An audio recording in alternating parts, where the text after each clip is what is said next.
as we talk about the story of the future, one of the things that strikes me as we're recording this today, yesterday, Lawrence Livermore just did their first successful fusion test.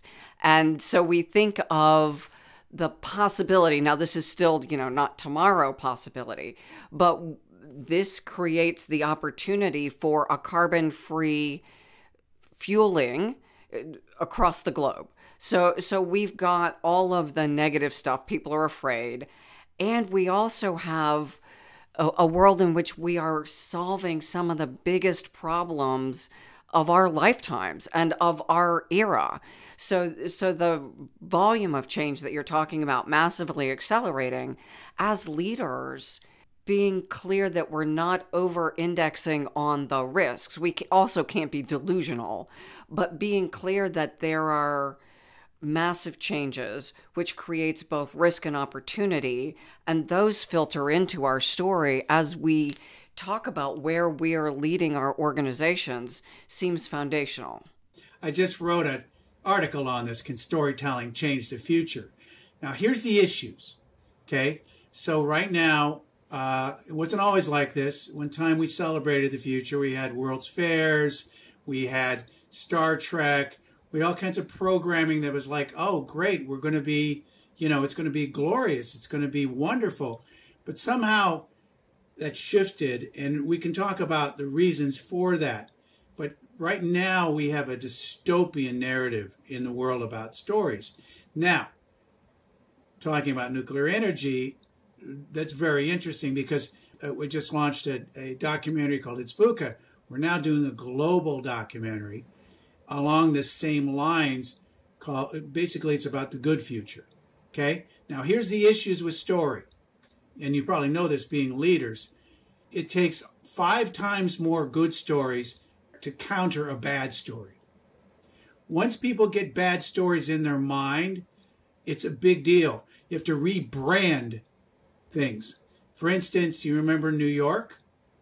The city of New York in 1975, no one visited New York. They had garbage on the streets. It was a dystopia, right? So they did I Love New York, right? And that changed the narrative of New York. So you can rebrand a city. You can also rebrand a country. In 1975, Iceland was 100% on coal, right? Nobody visited Iceland. It was not a big tourist place. Now, Iceland is basically the most sustainable, most green country there is. 100% all, geothermal or wind. It's all completely green. And they have 17 times more tourists in Iceland than they do people. So you can rebrand a country. And right now what we have to do is going to sound kind of crazy, but I am a marketing guy. We have to rebrand the future. And like you said, these stories about nuclear fusion are great. And more important, that's a little further out. Right now what's happening is they've reduced nuclear reactors. They made them safer. And I think I just saw something. It's going to sound crazy. They're like 1% of the size that they used to be, like 50 years ago. And like Macron in France is all into this. France is going to be completely nuclear powered in the future.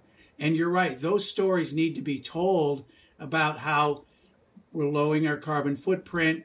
Nuclear is the way to go. There's no question about it. And so that's part of the thrust of this new documentary is to flip that script. But segue to where we are with leaders, it's the same thing they need to do with their cultures. Because their cultures are all now not wanting to stay with the company, not really, do they have the right purpose? Do they have the right strategy for the future? Do they have the right change story? Do they have the right vision? Those are all stories.